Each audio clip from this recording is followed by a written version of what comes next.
everyone. I'm James Hitchcock, and I am the Chief Executive of Radnorshire Wildlife Trust, been in post for almost a year now. So tonight we're going to hear about Pentwyn, latest land acquisition, and it's great to see so many people here. The plan is that I'm going to talk fairly conventional PowerPoint slideshow, so that's what Zoom tends to lend itself quite readily to. So I'm going to talk for about 40 to 45 minutes, and then I'm going to pass over to Julia Davies, who is one of our key lenders and, has really been absolutely instrumental in making this opportunity a reality and getting things up and running. And then we reckon that'll take us to about an hour. So that gives us a good half an hour for plenty of questions. So I think I'll just say, so when I'm going to share my screen in a minute, and at that point it gets harder to see people. So obviously, if you've got questions as you go, write them in the chat box. If you're worried you might forget them, and we'll try and review them when we get to that point. And obviously, I can see a few people. So if anything goes wrong with the tech, do wave your hands, and perhaps that'll break my flow, and I'll stop. And then, yeah. I think that's probably enough for now. So let's get stuck in. Let's get going. And yeah, so that's the other thing I was going to say. Actually, obviously, there's a real mix of people on the call tonight. Some people really expert. Some people very long-standing members. Some people would have heard some of the content in the first few slides before. But I do know from looking at the list that there are some people that are pretty new to the trust and perhaps are just members of the wider community that are interested in coming and finding out about Pentwyn. So I'm going to do a bit of scene setting and a bit of context as to where the Wildlife Trust movement is, where Radnorshire Wildlife Trust is, and why we're doing what we're doing. Right then, screen share.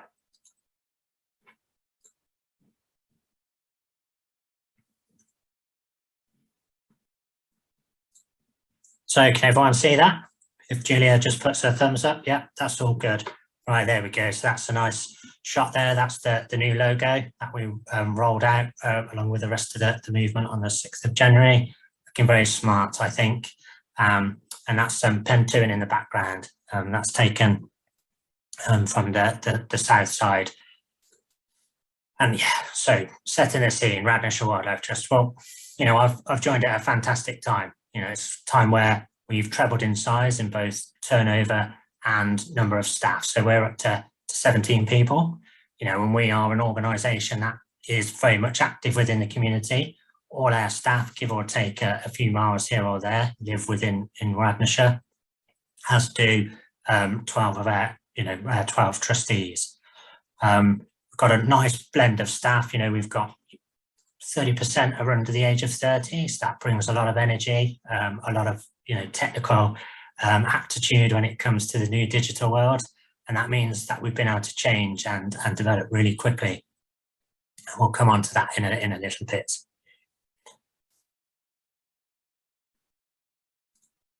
So where is the Wildlife Trust? So we've just signed off at the AGM back in autumn a collective strategy, and this is a fairly pictorial representation of that. So traditionally the Wildlife Trusts have focused on conserving what's there, and that's been great. The world is definitely a better place for that having happened, but we've realised that perhaps that's not enough.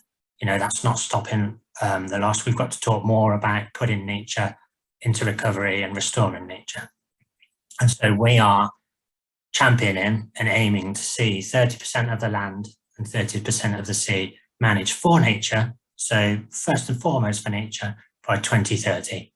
Obviously, some of that land will be permanent and long-standing sites, like our traditional nature reserves. Some of that land might shift around and come and go under for regenerative farming practices and the new agricultural subsidy schemes. Obviously, for those members that have been involved for a long time, you'll have noticed we've started talking a lot more about climate change.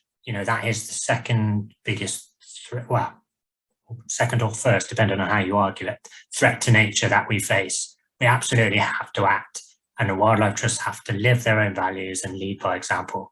And we as a movement, and same in Radnorshire, have pledged to hit net zero by 2030. One of the other really exciting developments is that we've realised that we're under our federated structure, you know, with 46 trusts across the land, really well placed to sort of champion grassroots movements and grassroots activity. So we are aiming for 1 in 4 people to be engaged with and taking action for nature by 2030. And that's born out of science and, you know, social movements, but we'll come on to that in a little bit. So we've picked those 3 targets because they feed one another. And what we're looking to do is to go from good to great. You know, it's a pretty well-known management approach, and it's all about building momentum and getting to tipping points. So getting enough people involved that putting nature first becomes the norm. And, you know, the other way of framing that is, I suppose, what we're really aiming for is that well-known adage of you know, thinking global and acting local, because we live in a democracy. Collective impact is, you know, we all have individual agency. We can all write to MPs. We can all make consumer choices. We can all try and pressure for change. We can all try and take action, volunteer our time, make a difference, you know, connect community players. That's what's going to lead to change. And this has been really liberating to have this conversation and go through this process, because I come from a background of nature reserve management, and you tend to sort of own a site and you say, okay, I need some volunteers. Hey, who wants to come and volunteer? People sign up and you say, hey, come and do this thing. You know, this is what we're going to do. Or working with people in this, you know, more open approach and this more sort of community-based approach involves you to have more open conversations and say, what interests people? What do they want? Where do they want to go? You know, and you can support people in a slightly more distant way. And ultimately, that means you can do more with the resources that we've got. So, yeah, this slide's got a lot of text. I apologize for that, but it is a really key one. So to achieve those goals, we're going to need to go through some transformations and look at some, you know, enabling priorities. And I think I'll just touch on 2 there. So, you know, the digital transformation is going to be absolutely key for Radnorshire, because I joined at a time when we've got a lot of simple systems, a lot of paper-based systems. And you know, that was fine. That served the trust pretty well. It's a good trust. But we are getting to the stage now where we want to take things to the next level. And we want those systems to connect and make us as efficient as possible. So we're spending the most time on engaging people, engaging communities, and making changes for nature.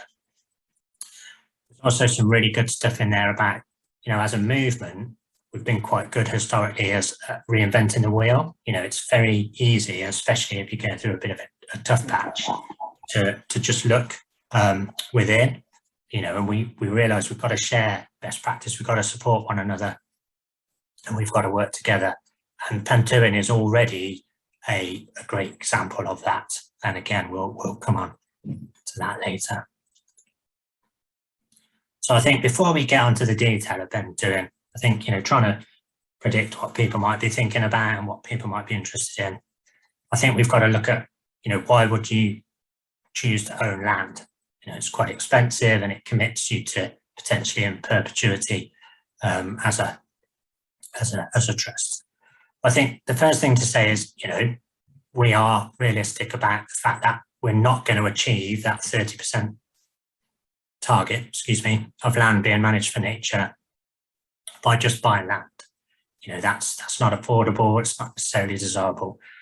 But what owning land does is give us a chance to take control and to do things first and foremost for nature within the framework of the charity structure. So, you know, we can apply for grants, we can apply for support, run appeals. Hopefully by doing that, we can showcase what's possible when you undertake that and what might be possible for nature, which people can then, you know, be inspired by and engage with, and then potentially take to their own land or their own farm business and, you know, implement themselves at whatever scale suits them. Because outside of owning land, you know, we rely, especially in Radnorshire, you know, we're 80% funded by projects, and projects are often stop-start. And so, you know, we never quite know what continuity we're going to have with landowners, because our core funding is strong. We've got fantastic membership, fantastic percentage of the county population as members, and we seem to retain people really well. But, it only pays for a few posts. So, outside of that project cycle, we're then relying on good policy and good, funding for positive work for nature through the agricultural subsidy system. And at the moment, there's not a lot of detail there. So again, we're thinking, let's get the land. Let's see what we can do. Let's see what we can inspire people to do. And we're doing that at a time where, the interest and the concern for nature is growing. We know that. We've seen a huge shift in the way that the nature crisis, the loss of nature, the importance of nature to people's well-beings is being reported in the mainstream media. We've started to recognise, and it's not something that everybody's comfortable with, but there is real merit in looking at this approach. We've started to realise that nature has a huge value to the economy, 1.6 trillion as an assessment in 2011, and I think that's been refined and lessened slightly. But then we had last year hugely significant Dasgupta report that said nature must be put at the heart of economies and balance sheets, and we must move away from GDP to a well-being economy. But as is often the case, policy and the political side of things is going to take a bit of time to catch up. This is the Climate Action Tracker, and this was updated post COP26, and it shows there that, by 2100, we potentially face 2.7 degrees worth of warming. So not necessarily setting your homework from tonight's talk, but if you don't know what 2.7 degrees of warming will do to Wales, I really recommend you look. It is significant change that will lead to widespread systematic problems and serious lifestyle impacts. The uplands will become water stressed in the summer, and that's going to make conserving and restoring peat, which sequesters many times more carbon than all of the UK woodlands combined, incredibly difficult. And then, you're going to get tipping points and exponential rising problems. But, let's not be too doom-mongering about that. But, that's where we are. That's why we need to champion change. And that's why we're where we are with our strategy. So back to some positive stuff. Right, so this is a graph here from a report, which we'll come on to next, showing that the uptake of agricultural subsidies has actually risen. It's gone up and down, but it's rising. And I saw in the papers this week that stewardship coverage is 30% in England now. I haven't been able to find the Welsh figures, but again, probably perhaps not as high, because I don't think you can go into many meaningful schemes unless you're already in them and rolling over. And obviously there's a lot of uncertainty around the future of those subsidies. And in fact, I've worked at 4 wildlife trusts, first 3 in England, and I've just come over to Wales. And actually, I think we're much lighter on detail here and much further behind than England. And that's really hard, isn't it? Because I went to a Farming Connect talk this week, one of their Let's Talk Business events. And they've got fantastic funding and training and support program. And you have to do this Let's Talk Business talk to access that. And they poll you on your farm business and how you approach it. And, there were 40 people on the call, and 65% of people said their farm business is not profitable without basic payment and glass tier. And, the lady that was leading it, Kate, who's a director at ADAS, said basic payment is almost certain to go. And there is a smaller pot of funding for environmental payments, which will probably be stricter and more involved. And so if you want to stand a chance of accessing that money, you're going to need to start changing now. You're going to need to aim to be in the top third of performing businesses. And, so why are we saying that? Well, we feel for people. It's going to drive some innovation, but it's potentially going to drive significant changes in land ownership and ownership patterns. Right, so that graph comes from the UK Biodiversity Indicators report, which was updated in 2021. And what we're seeing is that rise in interest and concern and that rise in uptake of schemes isn't yet translating through to a rise in the fortunes of habitats and in particular species. And so what that's really telling me, and a lot of my conservation friends and practitioners that have been in this for a long time, is that you can't keep doing the same thing and expect a different result. We've got to try something different. Business as usual is no longer an option.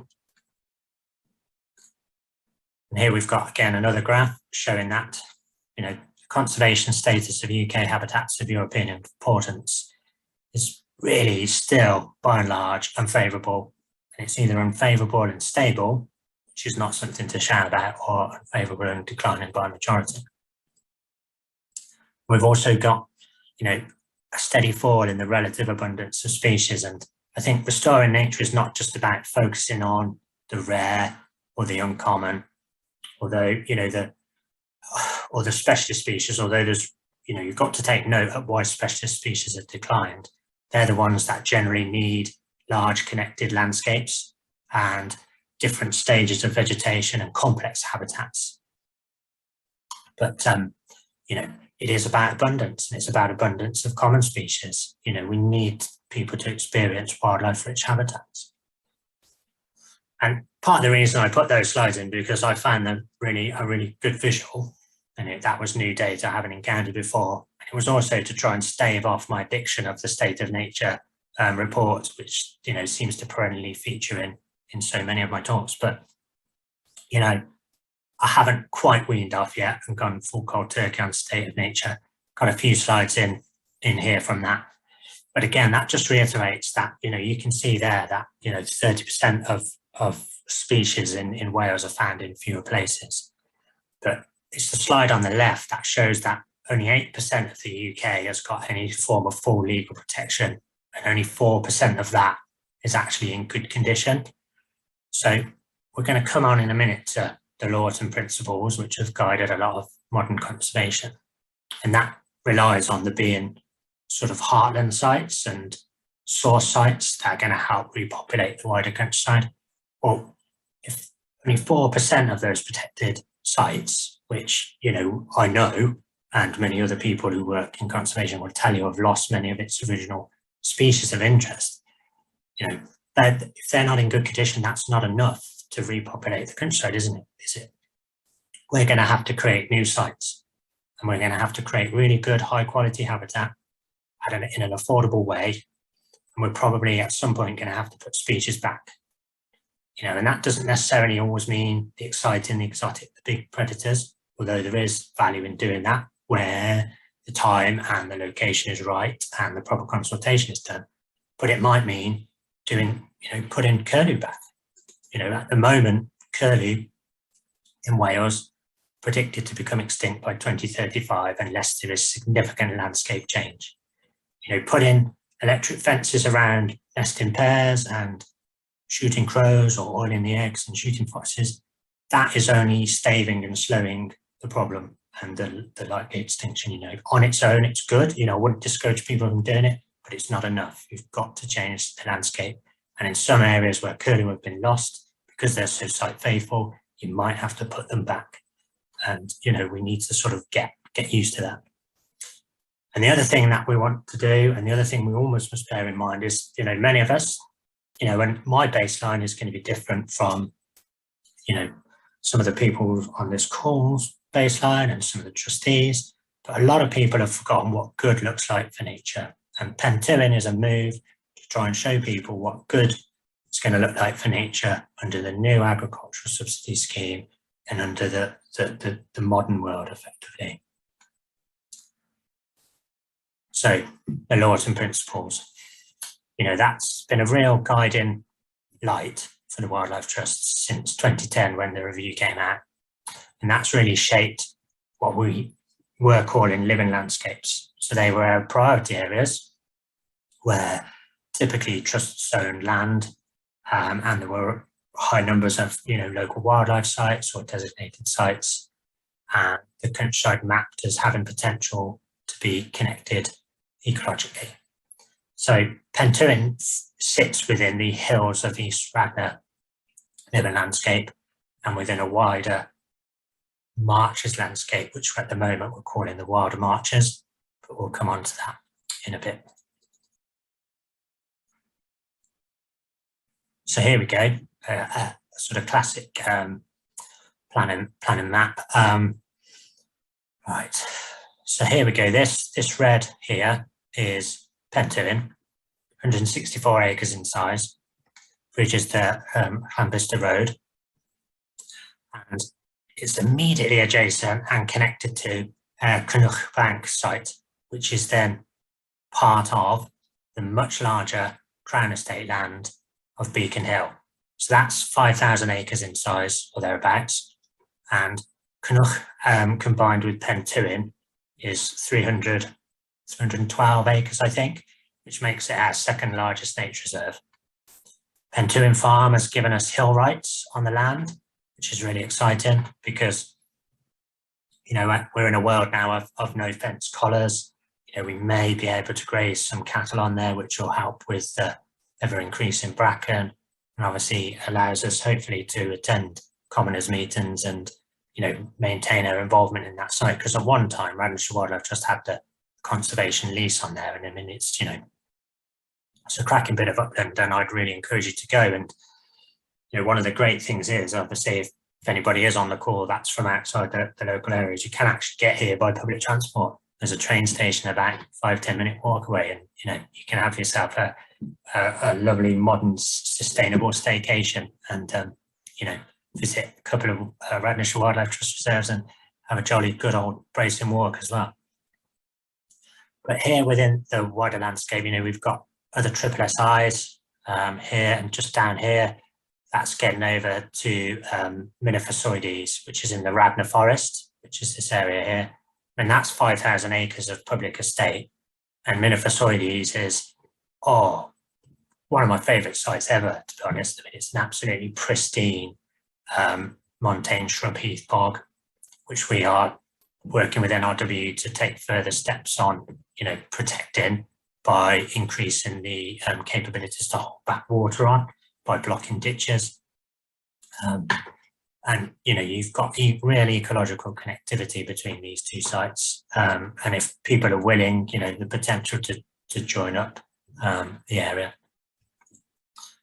I mean, essentially now what we're talking about, I mean, it's a lot of technical terminology, but a lot of you are going to be familiar with it, is, we're talking about a nature recovery network, which again is sort of one of the guiding principles of the post-CAP approach to mapping nature, really, and mapping opportunity. So, I always think that this is really, really critical work, but in some ways it's really not sexy. It's actually quite dull, and it is born out of policy. But, we tend to produce these heat maps and, these opportunity maps, and, encourage you again to go and look at the Paris opportunity maps and look at Pentwyn, and you'll see that there's woodland and grassland features very well in that area as key habitats. The important thing about this approach and these maps is that they underpin the amount of available funding, really, through the new agricultural subsidy scheme. So, right, I think, that's set the scene, and hopefully got everyone on the same page and allowed you to understand their thinking about why we've taken what is a bold step, because just as a reminder, we've been incredibly privileged to work with some private lenders, and we have entered into a 10-year agreement, and we've borrowed £1.5 million, and that's a lot bigger than any of our recent projects. It's right up there with Gilbert, which the trust bought in 1987, in terms of its ambition. And we think the timing's right. All the things we've seen suggest that the mood is right, and the timing's right to take that on and to take that bold step. So as I say, Pentwyn's split by the road. this came up in summer of last year, and I noticed it when I was out on a site visit with one of our reserve officers, and I got in touch with the Central Wildlife Trust team, colleagues Rob Stoneman and James Byrne, who are part of the newly formed landscape recovery programme. And I said, look, this has come up. It's absolutely cracking in terms of its location. It offers lots of opportunities to do something different for nature and engage people with. Do you think there's any chance you can help us put in a bid? And they said, yes, definitely. You're thinking back to what I showed you earlier, those enabling priorities, that collective working, that support, and no trust being left behind. This is it live, and in motion. So, we bid at closed tender, and, it's quite an involved process really to get their big decision for the trustees to take and for the board to take. We did quite a lot of work on a business plan and an acquisition document. And, we noticed in the tender pack that the vendors had said that they didn't have to accept the highest bid, and indeed they didn't have to accept any bid. So, we were worried that maybe we wouldn't be in the mix. But, we got it, and we completed on the 31st of March, and the agents and vendors seemed very pleased that it had gone to us. That was great. And, we were asked a lot of questions at that time when we got the land. We were asked, how much did we bid? Well, said 1.5 million, that's what we borrowed. So we can't, as a charity, bid or purchase land at more than 10% of its red book value, which is a land agent's official valuation. And, we're obviously not like an international firm or, a big corporate that can come in and pay over the odds and then cover landing conifers. We were in that competitive market, and we were delighted. I mean, I nearly hit the roof. I've got a high ceilinged beamed house here, and I jumped for joy when the agent phoned me. Very exciting day. You can see here on this picture on the right there, it was a good farm. The farmer was well liked. It was sucker farm and sheep farm, but the grassland there is reseeded. There's a lot of rye pastures. It's been ploughed. The hedgerows got some diversity, but they are quite tight. And that's okay, but that's not necessarily going to achieve the things we need for nature, and that's not offering a huge amount of opportunity there. So we're looking to build on that. So what have we been doing? So since purchasing it, we've obviously had to, work through various governance structures, and then we've had to work on communications and fundraising. One of the big things that we've been working on is a 30-year vision for the site, because obviously the first thing people say is, what are you going to do? Well, if you look on our website, there's both now a reserve page and a project page, and the project page details the vision, year 1, 5 years, 10 years, 15 years, and then 30 years. So we've talked in the press releases about extensive management, putting nature in the driving seat, and letting natural processes take place. All quite open terms, I suppose, quite meaningful to some people and less so to others. What does that look like? Well, here are a couple of slides as to what the site might look like within the first 5 to 15 years. Tussocky with livestock. Cattle are going to be integral, but we're talking lower numbers than might be considered conventional. And, we could look at pigs as well, especially in the early years, to create disturbance, to break up the soils. And we might look at ponies as well, if we can get the right sort.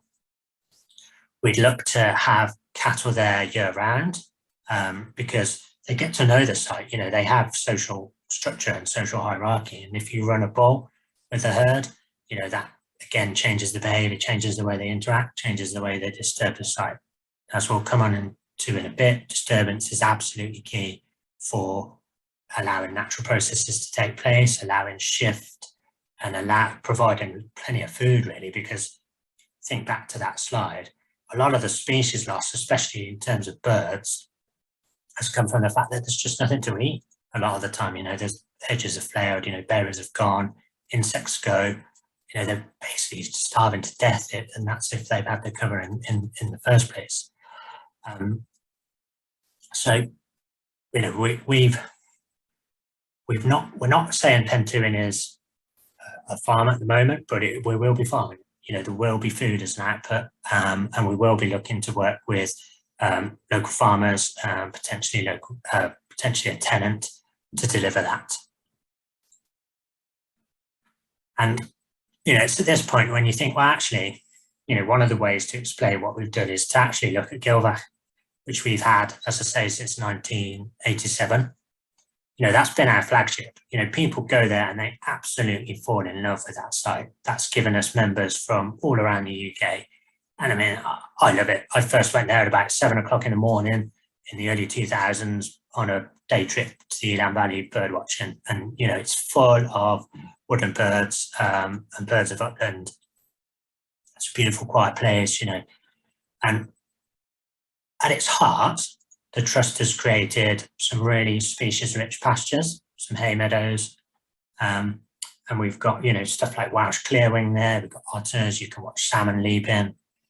But around it on the slopes, because it's effectively an old upland farm, you've got about 287 acres of extensively grazed land.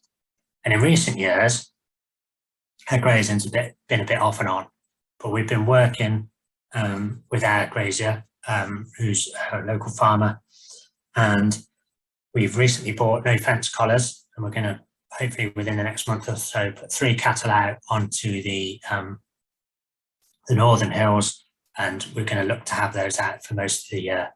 And we've seen huge transformations in the landscape. This next slide here, actually, no, before we go to that one, this slide here on the bottom left, that shows we've had much more heather regeneration there since we bought the site.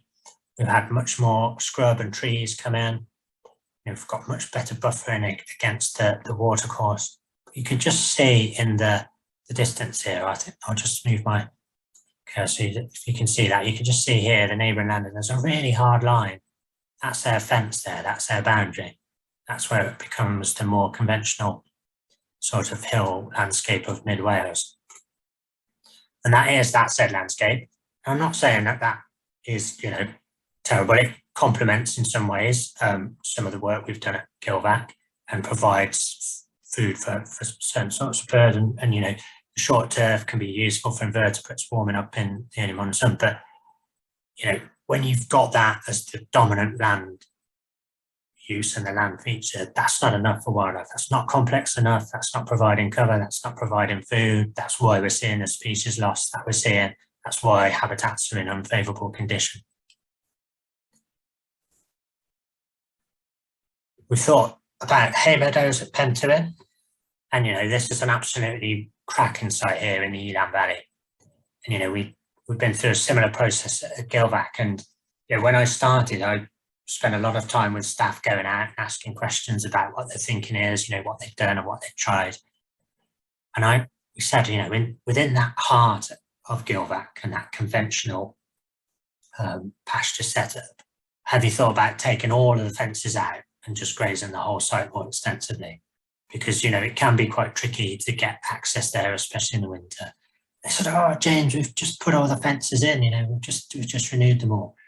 So, that's where we've come to grazing the uplands extensively and the pastures more conventionally.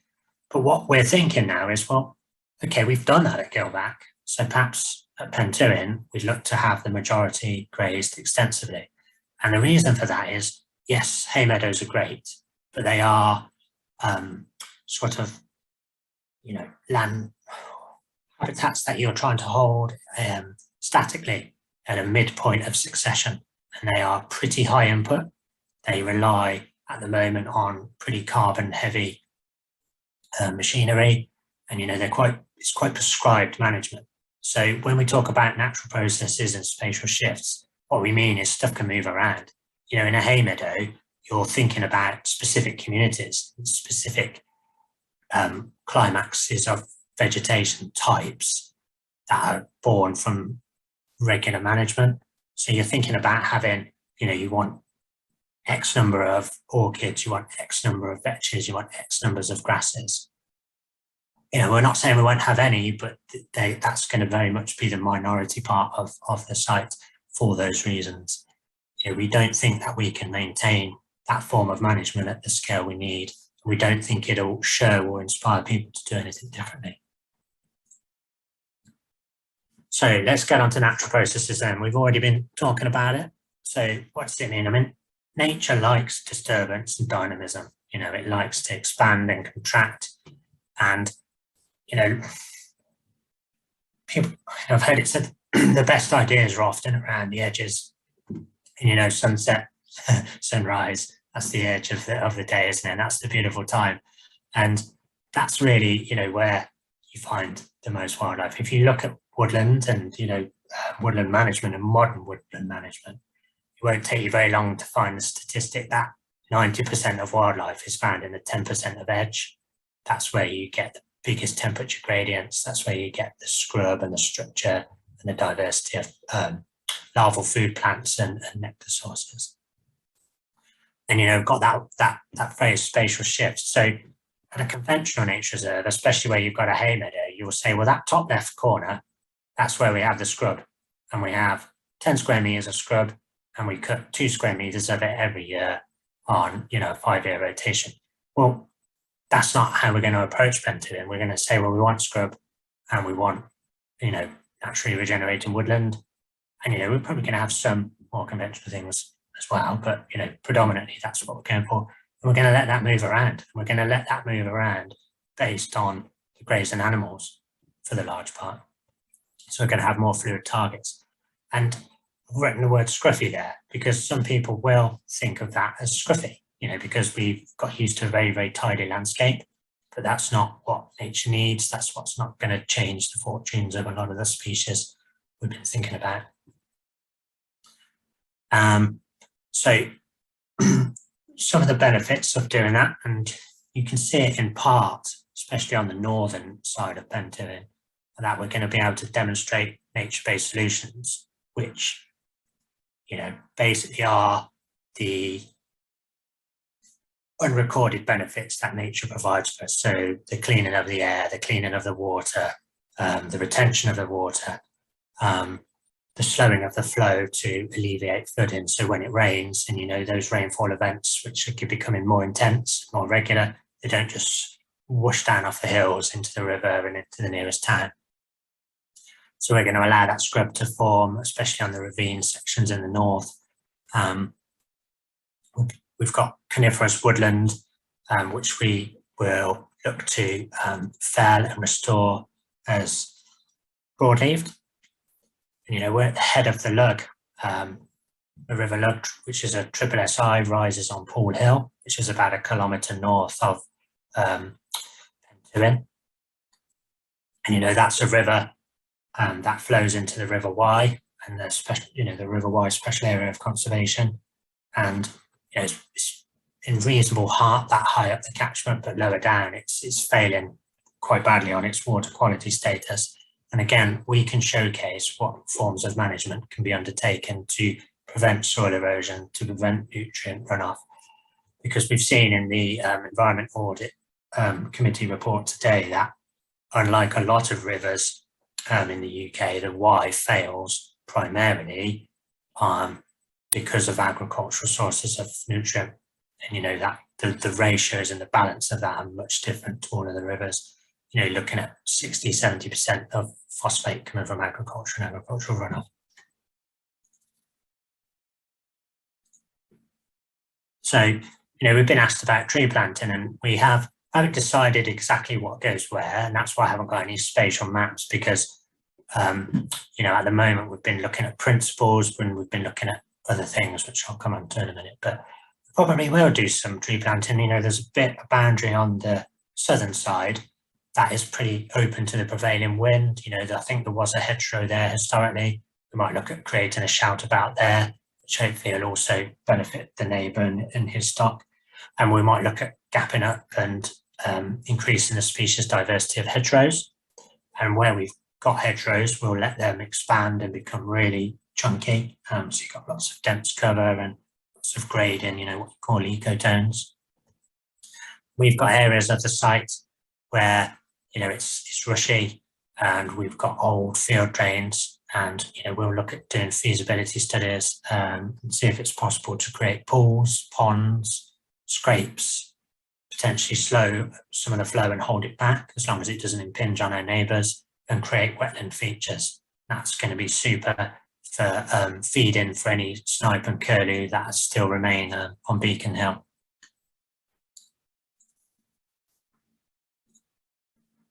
And I found this the other day, and it's looking at what are the benefits of various habitats and various land uses. And if you effectively look at agroforestry, and you think of that extensive management as that, or you look at wood pasture, look how many boxes that ticks, and how many boxes that ticks of the problems we're going to face. Water scarcity, biodiversity, and greenhouse gas reduction. It's all there. So win-win-win, and that's what we're after. So, okay, right. So that's again talking principles, but what have we actually done? So this first year is all about building the baseline. We need to be data-led, and we need to make sure we record what's there, so we do the right things for nature. We don't want to plant trees on areas that might hold floristic interest already. We've done some of those surveys, and we need to do more. We're talking to Nature Metrics. We've had some contact with Aberystwyth Uni, and we'll try and build a volunteer base. And, we want to be able to record the changes in nature and share that widely. We also need to record the economics of the site. We believe really wholeheartedly in this extensive management, and we need to be able to sell that and sell the benefits of that to the wider landowning community.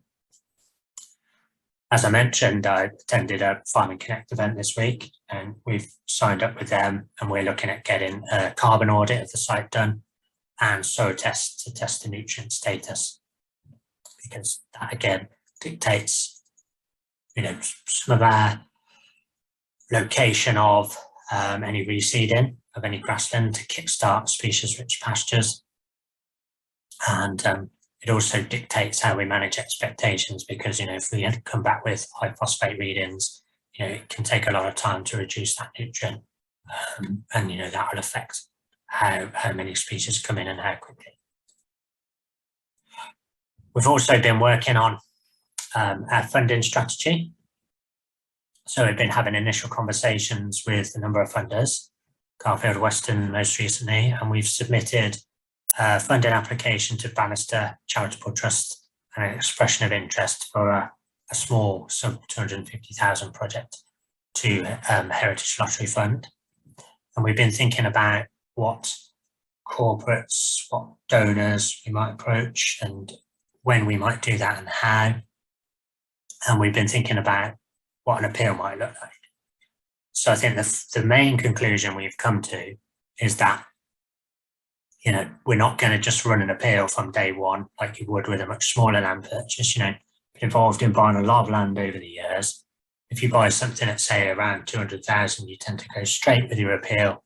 You've run it within 18 months, you've probably secured your funding. Well, we've got a much bigger target here. So we're going to take a slower building phase approach, probably 6 to 12 months, where we talk to people and try and build more long-term relationships with the grant providers and build relationships with major donors. And then we'll launch an appeal probably at that 12 to 18 month point.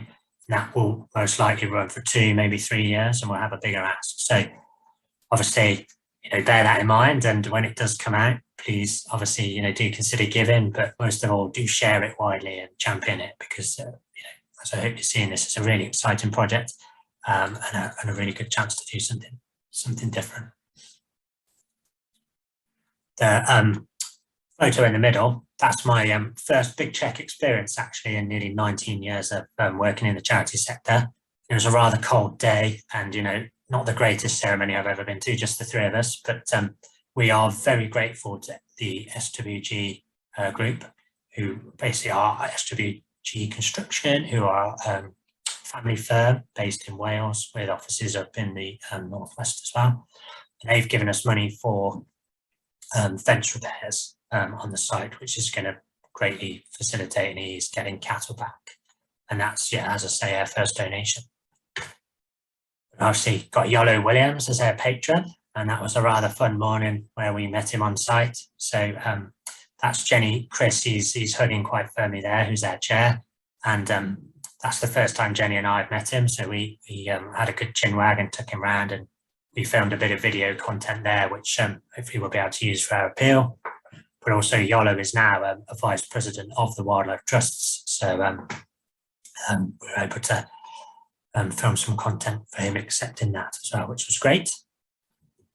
We've also run an event for local landowners, invited I think 54 people to attend an event back in November, had around 40 people turn up for a brew and a bite, and we had lots of engagement and lots of chat about our plans, and again, pretty positive so far. And we're going to be running events in spring and then on a regular basis thereafter to keep people informed and hopefully engaged with the project. We've also put the site forward as a trial site as part of the Welsh Government's Sustainable Farming Scheme development. We're told, aren't we, that the trials are going to launch early next year, and then there's going to be a fairly rapid trial phase and then roll out in 2024 ahead of the cut-off period and the loss of the basic payment potentially in 2025. So, fingers crossed we get it. It'd be a great addition to the site, and hopefully, be some really useful input for that sort of extensive management as we move away from the current system.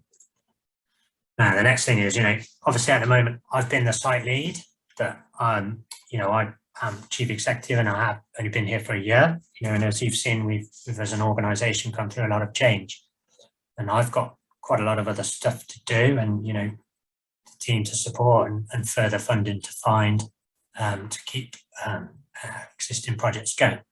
I was hoping tonight to be able to give you some exciting news and announce that we'd appointed a business development manager, but sadly the candidate we offered the job to tested positive for COVID about 2 hours after the interview, which I hasten to say was online. So, it wasn't down to us. He's got young kids. And that has sadly developed into long COVID. And so he's saying he's probably going to have to turn the job down, and we're going to have to re-advertise. So we're hopefully going to see that hit in the job market within the next week or 10 days.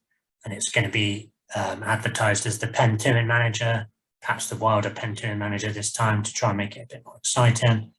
And when that comes out, if you know anyone who you think might be interested, please circulate it far and wide.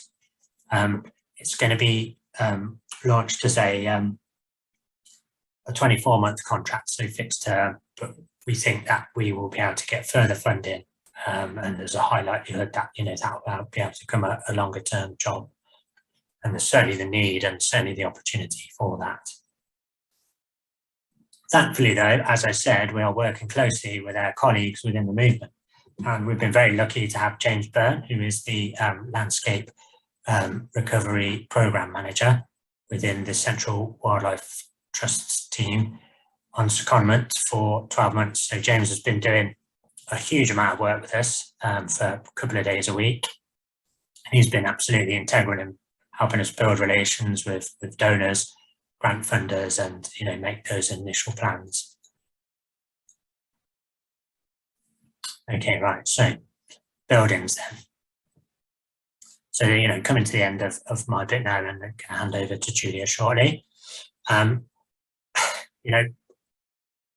The buildings offer a lot of opportunity, but they do offer a lot of liability. Buildings can be very expensive.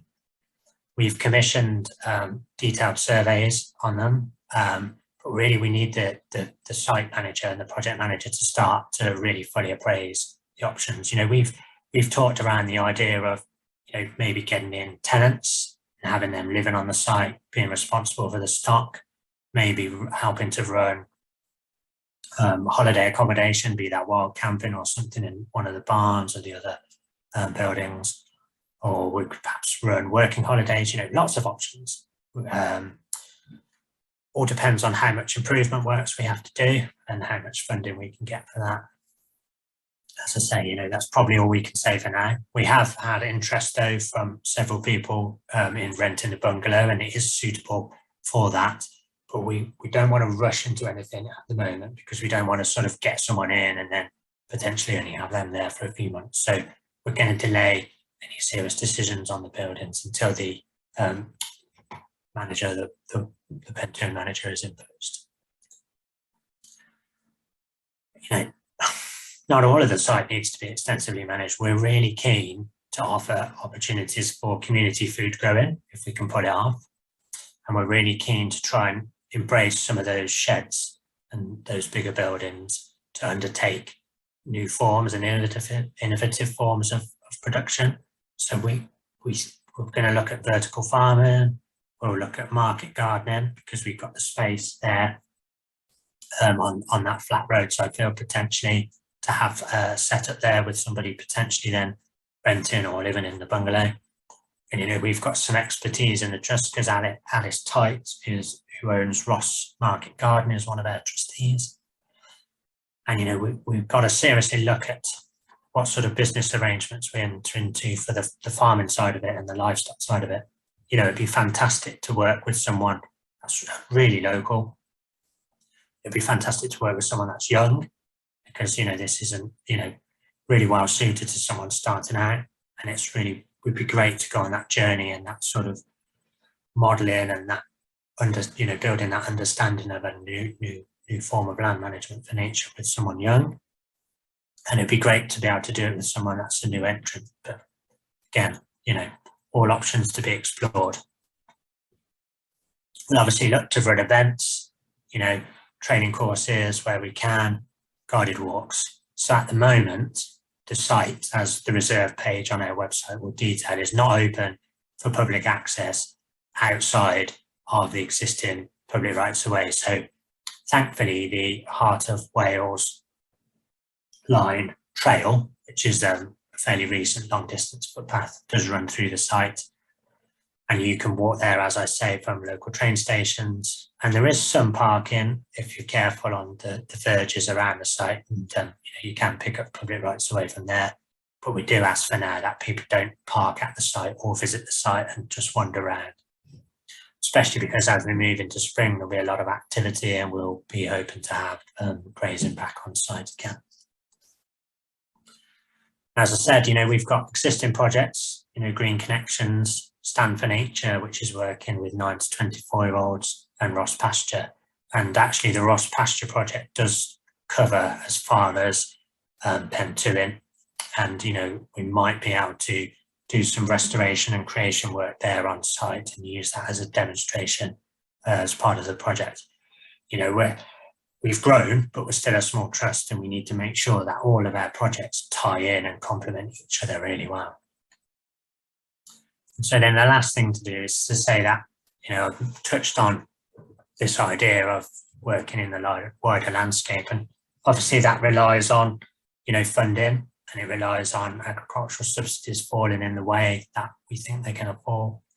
But the bit of the marches that sort of falls between East Radnorshire, particularly North East Radnorshire, Northwest Herefordshire, Southwest Shropshire and Southwest Montgomeryshire is one of, or indeed is the only part of the marches that doesn't have a landscape designation. And we think that, there's a great opportunity there to work cross-border, both county border and country border, to do something, for wildlife, something really special. And we think that, again, the time is right. This has been an idea as a concept on the shelf for many years, and we want to make it a reality. And certainly the funding, both from private grant providers and government, seems to be steering things to this way. So we'd like to run a landscape recovery program which has projects within projects and becomes a brand that people can buy into and get excited by. That's got several threads all to be worked up, but essentially we've been looking at woodland, restoring native broadleaved where possible, reconnecting floodplains to their rivers. We'll be looking at giving lots of farm advice and farm support where people want it, and we'd be looking at encouraging regenerative agricultural practices. Again, where possible, upland peat restoration, and encouraging freeze and that restoration of wetlands. I mean, all big stuff, but the sort of landscape area we're talking about lends itself to that. And and within that there is an element of species recovery. I mean, it immediately, Pentwyn itself at 164 acres isn't big enough on its own for many species as a standalone site, but we have looked and talked about with adjacent landowners, including the Crown Estate, about black grouse, because if you think back to the slide where we looked at where the Radnorshire Forest sits and where Minifossoides sits and the black mixen, you've got the potential to have black grouse if you can get the stock to reintroduce, flowing between those two sites. And I think that would be really exciting and, hopefully really, really popular. And obviously, Welsh trusts all support the reintroduction of beaver, and beaver are within the Y SAC already at very low levels. But again, Pentwyn and the lug there, that's really high up the catchment. That's not suitable for them. And, again, we've got pine marten already in the area. We know from Enewsletter Wildlife Trust that they're quite widespread. You've got populations in Shropshire, Gloucestershire and Mid Wales, which are all converging now and moving through the area. So we look to sort of encourage that spread and for them to build a healthy population. It's really taking us to the last few slides now. So this is something I hold in my head a lot, and there's a reflection of my childhood television taste more than anything. But I mean, really, most of all, Pentwyn is a project where we're really trying to do all we can to demonstrate our values, to demonstrate the benefit of nature, and to really showcase what might be possible if we take a brave step and put nature first and put nature in the driving seat. So if you haven't already, please do sign up to our e-newsletter, which is on the homepage of our website. We try to send something out monthly, and that'll be one of your best ways of keeping in touch with the trust and keeping a bridge of all the news if you're not already a member. Obviously, if you're not a member, please do join. Very reasonable. Starts from £30 a year. And in fact, if you're quick, we have got our first ever January sale running at the moment. So that's it really for this first formal part. So thank you all for listening. I hope that was informative. It is a bit of a whistle-stop tour, and obviously we haven't got all the answers yet, but that's just the first sort of really public showing online of this wonderful project. And it'll be the first of many. So, keep in touch and let's see what happens from here. So I'm now going to hand over to Julia Davies, who, as I say, has been absolutely integral in getting this project up and running, and is one of our key lenders. She's going to talk a little bit about what inspired her to get involved and what inspired her to work with both Radnorshire Wildlife Trust and the Wildlife Trust in general in this way. So Julia, over to you. Thank you, James. And that was just really wonderful to get a lot more information about the site than I had. So I have visited the site once, and I think, like James, I think it's an absolutely wonderful site, and I fell in love with it straight away and really, really wanted to get involved in making this happen for the Wildlife Trust. And it's just so fantastic to now hear just so much more about how much that's going to mean to the Wildlife Trust and to nature restoration in Wales going forward. So you're looking now at a picture at another nature restoration site down in Dorset, which is where I live. But before I tell you about that site, I just want to explain to you my motivation for being involved in all of this. So about 3 years ago, I sold my stake in a company which I helped set up, and that enabled me to then focus on passions that I already had, which were promoting action to tackle environmental issues like the climate emergency, and also tackling the dire state of nature in this country. It kind of coincided with the State of Nature report, which James likes talking about, and for me that was a shocker. I think about these issues because I'm at the very most basic level, I love animals, which is why you're looking at a picture of two of my dogs. I absolutely love nature and I love the outdoors. I think we've got amazing, wonderful outdoor spaces in the UK, and I think we've neglected them quite badly. You know, I always feel ashamed that we live in one of the most nature depleted countries in the world, and yet we are a nation of nature lovers and a nation of people who absolutely love wildlife. I always think we probably spend more on bird feed in this country than anyone else, and so it's a pretty poor state of affairs that we've allowed our bird populations to drop to the extent that they have. So since I've now been in a fortunate position to spend all of my time addressing what I do consider to be emergencies, and we use that word quite flippantly all of the time, and then we continue to act as though we're not in an emergency, and then we've got lots and lots of time to tackle these issues.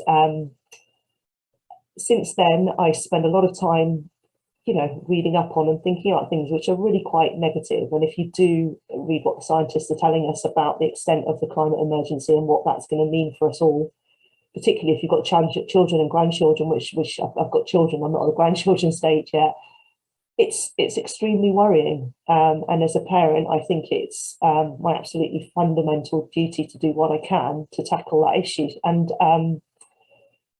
so there's multiple things that we need to do. And the most joyful part of the things that I now do is this project, which I call Funding Nature, which is working with wildlife trusts and other conservation groups to help them acquire land for nature restoration.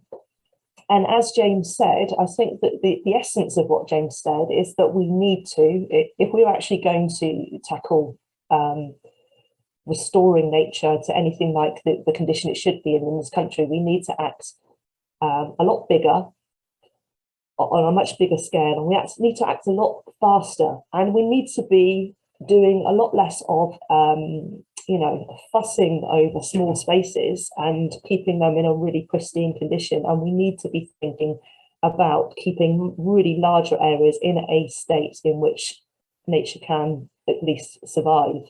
And these projects for me, which I'm now involved with, are just increasing the scope of land which is now available to nature so it can recover.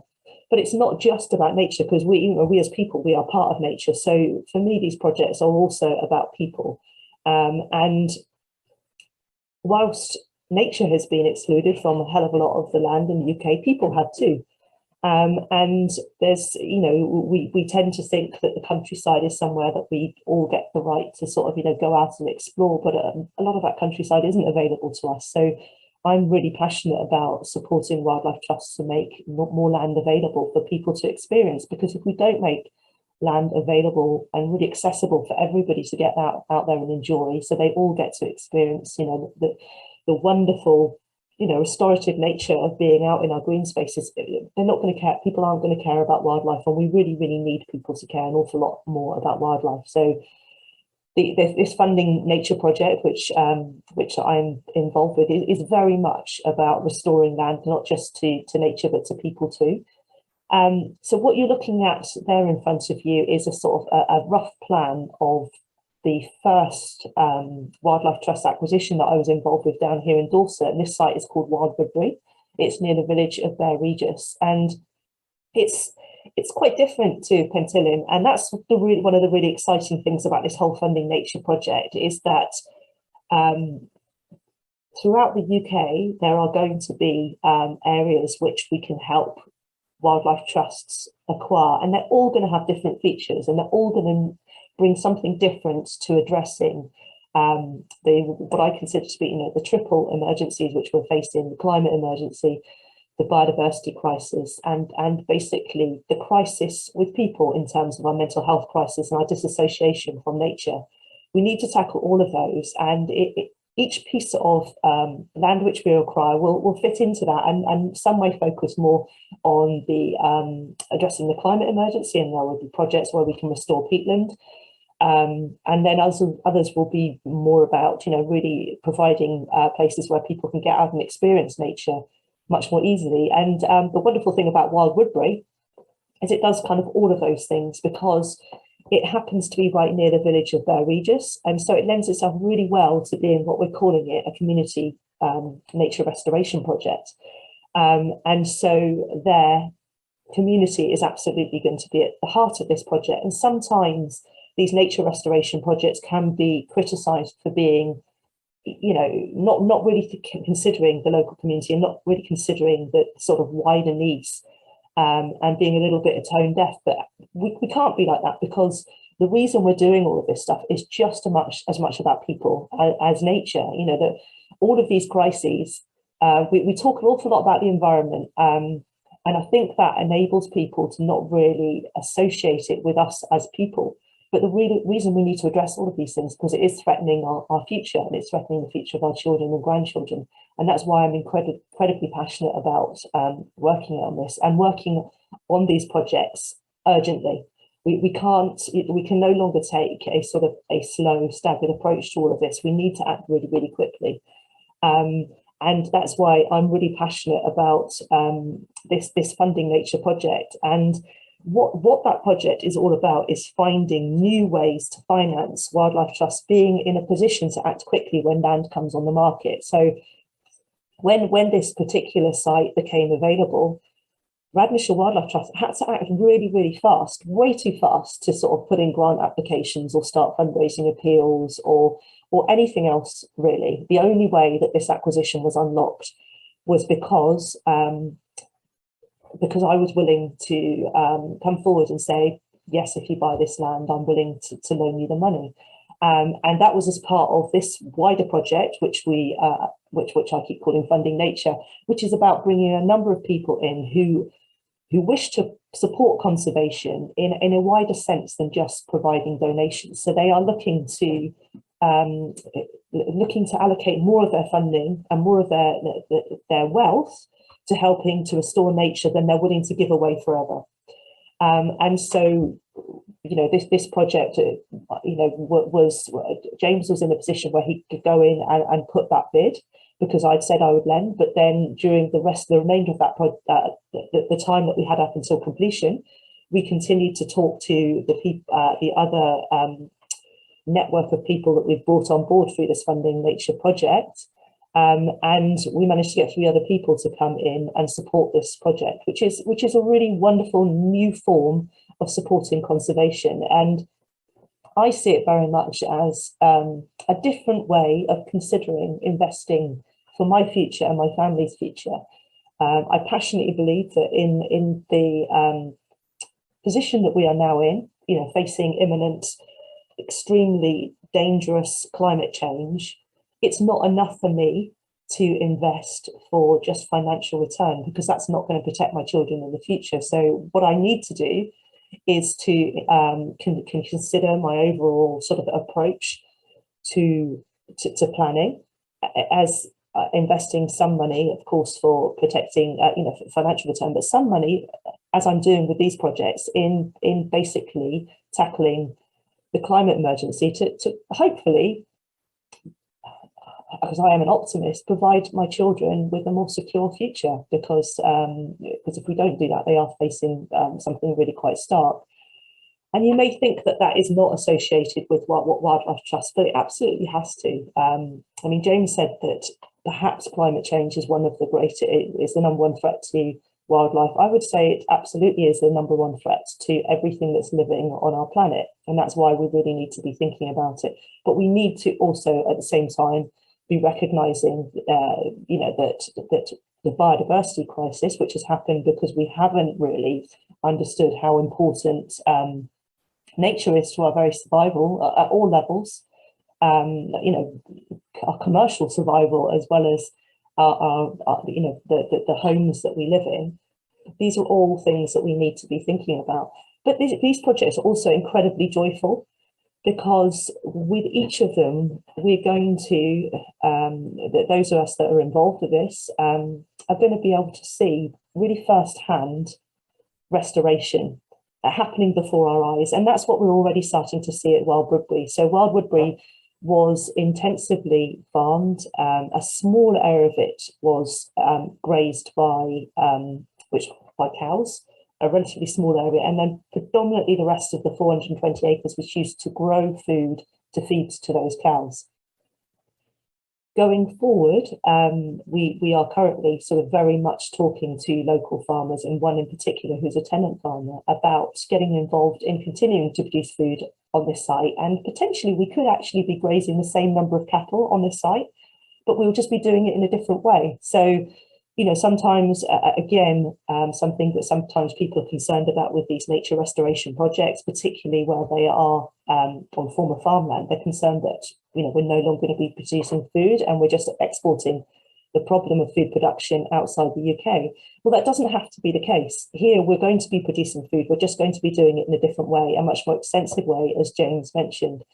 And that's going to be really, really interesting because, as James said, we have to show how these things can happen going forward in a way that's good for nature, good for people, but also it's got to make financial sense for the farmers involved in this. And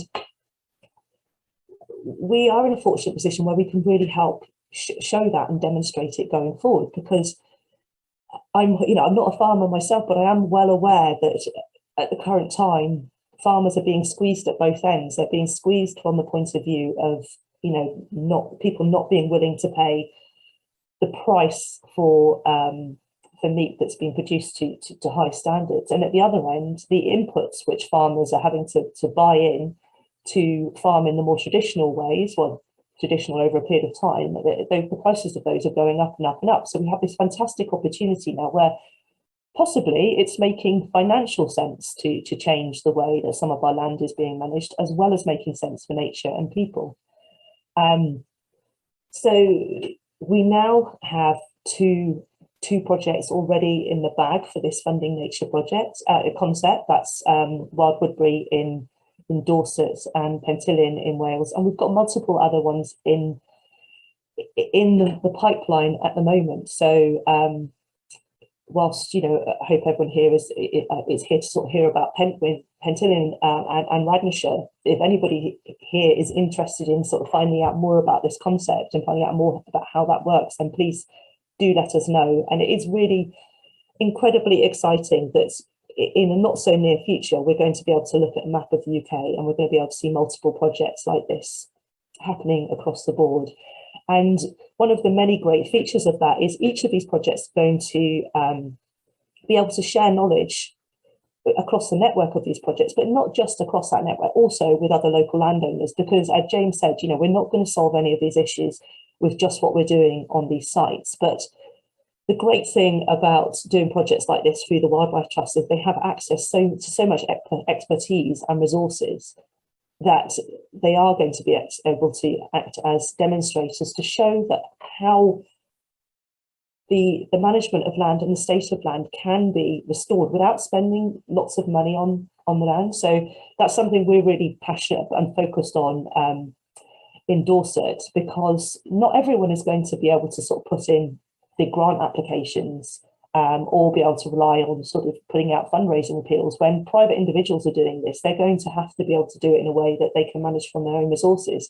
So a really key thing that we're doing at Wild Woodbury, as you were doing there in Radnorshire, is lots of baseline studies, lots of trying out how things can be done sort of, you know, without spending the kind of money that has been spent on things in the past. So here we're looking at some wetland restoration, and we're hoping to do that in a way that really isn't too expensive. And you know, we you know, there's lots of different ideas for the site. We also, as I've mentioned, as we're near to the village of Byrne, and we already have some community food growing on the site because we're fortunate to have allotments already there established. This lends itself really well to some additional community food growing, which again is such a wonderful concept, both at the level of producing food locally, but also all of the sort of health and well-being benefits of just involving people in producing their food and seeing where their food comes from, because that's something that, you know, that too many people are too distant from. Here, what you're looking at is a site which is kind of colour-coded very roughly to show that the red area is the area closest to the village, where we have a couple of cottages and we've got some existing farm buildings, and we've got some really exciting potential plans for the land there, which possibly would include a green service station on the former farm building, simply because we're on a real transport hub down to the West Country. The green area we're seeing very much as a community area of sort of community woodland, which will be very much natural regeneration, but with some tree planting. And then the blue area would be a more rewilded area. So here you have a site which, although next to the village, most of that village didn't have access to. There's a couple of public footpaths, but the green area, which is the community woodland, we're really excited that very shortly we're going to be opening that up to people, which is the right thing to do with this site. It may not be the right thing to do at Pentwyn or anywhere else because you're not next to a village, but where we are doing these projects and there's lots of people there, it's a wonderful thing to be able to welcome them in and they can really be part of the project. I talked very fast about just the overall project. I think I don't know if I'm going to talk anymore. I'm just going to leave it open to anyone that wants to ask me or James anything. Right, okay, thank you, Julia. Thank you for that. So yeah, let's go to questions now. So I'll stop sharing the screen, get everybody back. So obviously we ran over. I'm sorry for that. That is the first time we've sort of done Pentwyn online as a PowerPoint presentation. So I thank you all for listening. I hope that was informative and has given you a better understanding of what we're planning with this site and where we're hoping to go. So does anybody want to ask any questions? If you know how to on Zoom, if you want to raise your hand, that's the easiest way of doing it because I can see that. If not, do just come off mute and ask away, please.